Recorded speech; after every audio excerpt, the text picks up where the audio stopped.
ശരിക്കും college life അല്ലെങ്കിൽ school ലൈഫിലേക്ക് പോയൊരു ഫീലിംഗ് ആയിരുന്നു ഇവിടെ വന്നപ്പോൾ ഉണ്ടായിരുന്നത്.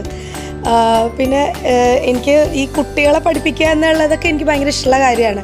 പക്ഷെ അത് എങ്ങനെയൊക്കെ പിള്ളേരെ ഹാൻഡിൽ ചെയ്യണം എന്നുള്ളത് ശരിക്കും ഇന്ന് സാറിൻ്റെ ക്ലാസ് കേട്ടപ്പോഴാണ് മനസ്സിലായത്. കാരണം നമ്മൾ വെറുതെ പോയിട്ട് നിന്ന് ABCD പഠിപ്പിക്കണതൊന്നും അല്ല ഇപ്പോഴത്തെ ടീച്ചിങ് എന്ന് ശരിക്കും സാറിൻ്റെ ക്ലാസ് കേട്ടപ്പോൾ മനസ്സിലായി. ഇപ്പോഴത്തെ മോഡേൺ ഇതിൽ എന്താ പറയുക, പിള്ളേരെ എങ്ങനെ എൻ്റർടൈൻ ചെയ്യണം, അവരുടെ മെൻ്റലി അവരെ എങ്ങനെ നമ്മൾ ഡെവലപ്പ് ചെയ്യണം എന്നും കൂടെ ഉള്ളൊരു ഇതാണ് ശരിക്കും പറഞ്ഞാൽ സാറിൻ്റെ ക്ലാസ്സിൽ നിന്ന് എനിക്ക് മനസ്സിലായത്.